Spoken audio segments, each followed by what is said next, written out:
Hi guys, welcome back to the channel. FPL Consult here, and in today's video I'm going to share with you guys a Game Week 3 wildcard draft, and also at the end of the video I will be speaking very briefly about a free hit draft for Game Week 3 as well, because some of you guys have asked for a free hit draft too. So if you guys enjoyed today's video, please do drop a like, please do subscribe as well.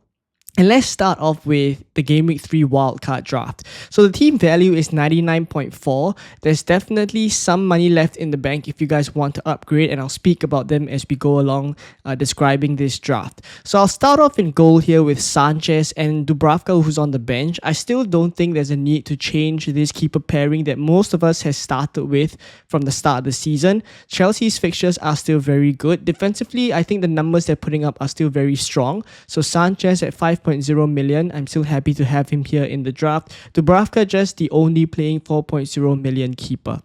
Now in defense, I have Porro, Virgil van Dijk and Milenkovic. On the bench, it's Joachim Andersen as well as Estev. Now, talking about Porro and Milenkovic first, I think these are two players that I think some of us may have started with from Game Week 1. And the reason why I've still included them in this draft is because Porro still has very good fixtures. They've just finished the Manchester City game, and you also saw that he kept a clean sheet in that game. Could have picked up a couple of assists as well. But what I like from Porro is that he's on all set pieces right now. It looks very, very good. Direct free kicks, corner kicks, all of it is from Porro. So I really do like his routes to points. As for Milenkovic, in my own draft, I have Murillo, but I've chosen to go for Milenkovic here in the Game Week 3 wildcard draft that I'm recommending you guys, because looking at the CBIT numbers that both of them have been putting up for the first two games, Milenkovic is actually matching Murillo, and in fact, Milenkovic does have greater goal threat because of his sheer stature and how he's much more of a goal threat from set pieces than Murillo, as we saw last season, and therefore I've chosen to go for Milenkovic ahead of Murillo here. Still has very good fixtures, Nottingham Forest, and defensively, they are still solid enough for me to want to include them. West Ham here is a plump fixture. Now for Virgil van Dijk, he's actually part of a Liverpool triple up that I've gone with in this wildcard. So it lets me speak about Liverpool a little bit right now in Virgil van Dijk, Salah and also Gakpo. I do think yes, Arsenal at home in Game Week 3 is a tricky fixture. But right after that, there's Burnley and Everton in Game Week 4 and Game Week 5 respectively. Liverpool, as of now, are still showing that coming into the new season, they are a very strong side. Defensively, they are a little bit questionable. But I do think attackingly, such as Salah and Gakpo, they are great assets to have. Virgil van Dijk is just very good for defensive contributions. And I do think against Burnley and Everton, there likely will be clean sheets there. So that's why I've included him here as a 6.0 million defender. For Salah and Gakpo, you could very well go for an attacking pairing such as Salah and Ekitike instead. But the main reason why I've chosen to go for Gakpo is because he's a lot cheaper than Ekitike. He's at 7.6 million. Ekitike is at 8.7 million now. So that's a lot more expensive than Gakpo. I don't have the money for that.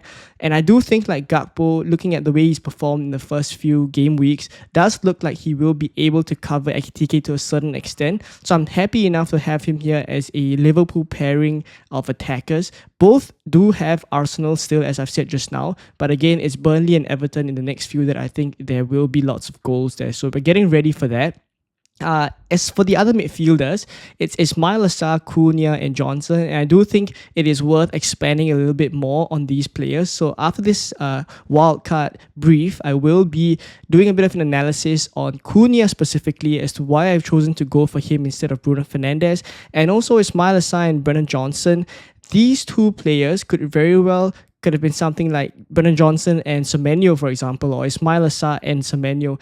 There's three main cheap midfielders I'm looking at in and around that price range that could fill these two spots, and I'll expand on them as well. For the purpose of this draft, I've chosen to go for Ismail Assar and Brennan Johnson, and Cunha is the captain here. I do think he will do quite well against Burnley, and again, I'll expand on that in the next section. Up front, it's Gyökeres and João Pedro. I think we can all agree on João Pedro being in the Wildcard 3 draft. But for Gyökeres, yes, he does have difficult fixtures, but it's very hard to look away from him if you're on a wildcard, mainly because now that Saka is out, he's definitely going to be on penalties. And secondly, he's looking like he's going to come into form right now. His Game Week 2 performance was really good. You could see that he really grew into the game. And also, the Arsenal are looking very, very strong right now. I don't mind having an Arsenal attacker if I was on a wild card, even though the fixtures are tricky. So there we go, the starting 11. On the bench, as I've said just now, is Dubravka. I have Anderson here to rotate with Milenkovic because game week 4, Nottingham Forest will have Arsenal. Joachim Anderson will have Leeds, so that's a nice rotation there. Mark Guiu is just the only playing 4.5 million forward. Doesn't even start right now, but he's been getting minutes off the bench. We'll continue to monitor how he looks as a 4.5 million option. And then Estef, 4.0 million defender on the bench. So there we go with the Game Week 3 wild card. Let's take a look at a deeper analysis on Cunha, Brennan Johnson, Ismail Assar, as well as Semenyo. So to elaborate a little bit more as to why I've gone with Matheus Cunha ahead of Bruno Fernandes in my wildcard draft, let's do a bit of an analysis on Manchester United as a team and how they've looked in the first 2 game weeks. Now, I will be, for this section, using XGSTAT.com. If you guys want to try it out for yourselves after looking at this segment of the video, there's lots of useful tools here. The visualizations that you see right here on screen, as well as all the player data, fixture difficulty rating, player comparison tools, etc. Everything that you need for FPL is on the site. If you guys want to try it out for yourselves, you can either hit the first link in the description or the link in the pinned comment. And if you want to access the premium features, you can code FPLCONSULT at checkout. Now, looking at the Manchester United data, let me kind of bring your attention to the formation that they took up. Now, we knew that going into the season, Bruno Fernandes would take up a more central position, much less attacking than he was in previous seasons, and that is what we saw.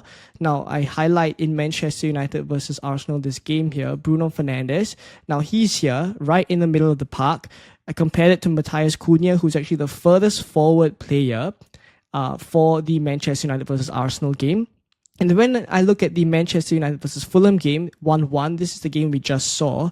Bruno Fernandes, when I look at his passing network, he is, again, very, very deep, very central. And Cunha, again, much more ahead of him in terms of average positions. So, firstly, we knew this. Going into the season, we knew that Bruno Fernandes would be deeper, but looking at how he adapted in preseason, he still found himself in and around the penalty box area. He made those late runs, similar to, I guess, Reinders in the first game week or Gundogan of old, where he did find himself at the right place at the right time, and he did score in preseason as a result of that. So we felt like that was what was going to happen, but unfortunately, when I look at the shot map, right? So what we have here is the Manchester United shots and goals map. They haven't scored too many goals, but in terms of shots taken, I look at Bruno Fernandes first. He's only taken 3 shots. And I genuinely thought that this number would be higher in the first 2 game weeks.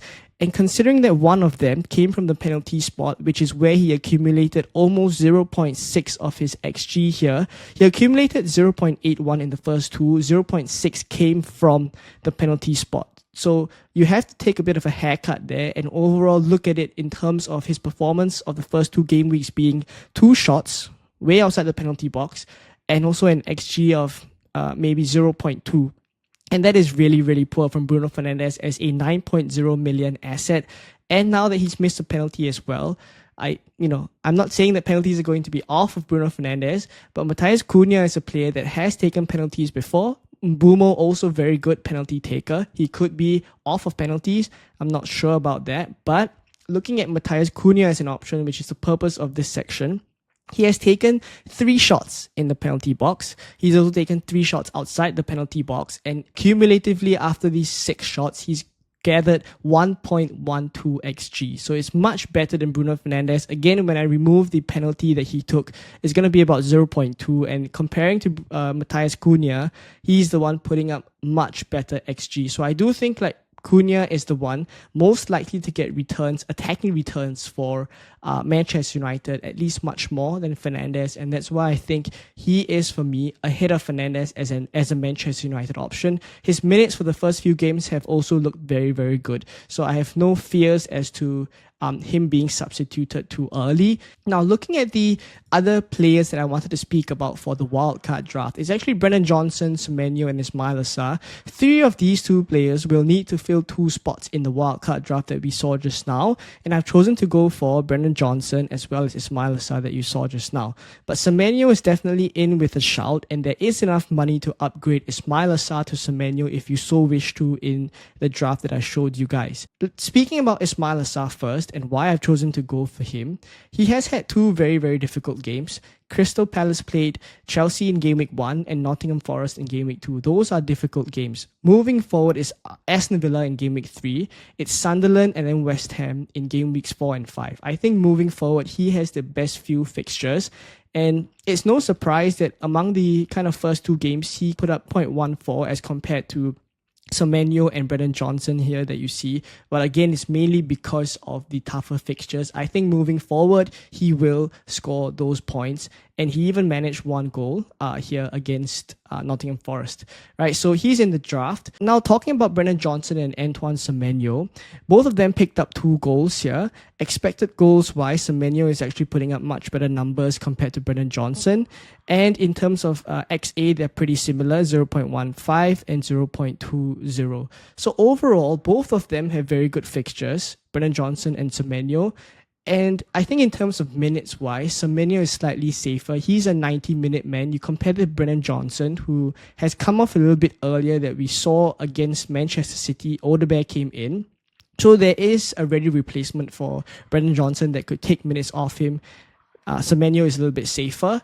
But when I look at the form that both of them are in, both teams are in, they are on very good form. But what I'll say is that looking at how Thomas Frank has set up the Tottenham team, I'm a little bit more excited on the consistency that Tottenham will have moving forward. I think he will be able to achieve greater consistency and keep up this form with the fixtures that they have for Tottenham way better than I think Indoni Areola will be able to sustain this form for Bournemouth moving forward. So mainly because of that, I've chosen to go for Brennan Johnson here, who's a little bit more of a minutes risk for sure as compared to Semenyo, but I think Tottenham as an attack will likely do better for a longer period of time than Bournemouth, and it's mainly why I've chosen to go for him. If you want to go for Antoine Semenyo, who has already risen in price, and for good reason, he does look like a very good asset.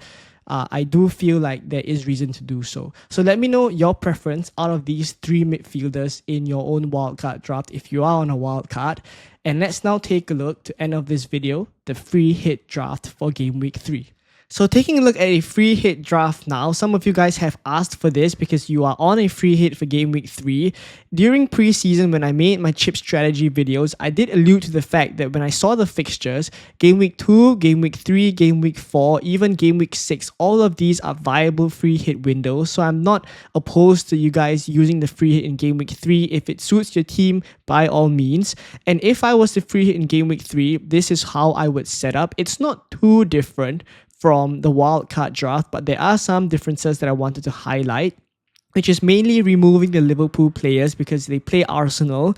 The main reason why I had them in the wildcard draft is for Game Week 4 and 5, where the fixtures are good for Liverpool, is Burnley and Everton. But obviously, if you're on a free hit, there's no reason for you to include players like Van Dijk and Gakpo. So for this draft, I've taken Van Dijk out from the previous wildcard draft that I showed you guys. I've replaced him with Tarkowski against Wolves. Tarkowski has picked up DEFCON points in the first 2 games already. We knew this is going to happen with Tarkowski. If only Jared Branthwaite was fit, I would have gone for Tarkowski in my own draft from the start, right? So he's in here against Wolves, and Wolves haven't looked very good at all. So very likely a clean sheet here for Tarkowski. If you feel better having someone like Nathan Collins that I have on the bench against Sunderland, because Brentford do have very good fixtures and Collins is fantastic for DEFCON points as well, then you could very well start Collins ahead of Tarkowski. But if not, I think Milenkovic against West Ham and Porro against Bournemouth are here to stay as well. In midfield, the main changes that I've made is to take Cody Gakpo out and replace him with Dango Ouattara. Now, I do think like Otara has started off very well. His career in Brentford already scored last week. And also against Sunderland, I think this is a great chance for him to continue building on this performance. So he's in the draft here, a very cheap enabler as well. I've taken Ismail Assar out, and I've also upgraded Mark Guiu to Chris Wood. Chris Wood here is the captain. I've wanted to fit Chris Wood in here because he has West Ham, and it seems as if every team that plays against West Ham now is doing well, and especially at home, I think this is where Chris Wood could flourish. So he's the captain here as compared to the wildcard draft where Cunha was the captain. And that's pretty much it. As for the bench options, Dubravka is still here to stay. There's also Elliot Anderson from Nottingham Forest, and he does have West Ham. Also a very good replacement on the bench. And then Nathan Collins, as I said, could start ahead of Tarkowski if you wanted to. And then Renildo from Sunderland playing against Brentford. So this would be how I would set up if I was on a free hit in Game Week 3. Let me know if you're on a free hit, what other differences you have with your own draft compared to mine. Are there any other players I've missed out? If not, I hope you guys enjoyed today's video. I hope you enjoyed the wildcard draft as well as the free hit draft that I've put up. Please do drop a like. Please do subscribe as well. And make sure to check out XGSTAT.com either in the first link in the description or in the pinned comment. And you will be able to kind of take a look at all the data that you would find very useful in terms of FPL analysis. It's completely free. And if you want to access the premium features, then you can code FPLCONSULT. I'll catch you guys in my team selection video coming very, very soon. Bye-bye.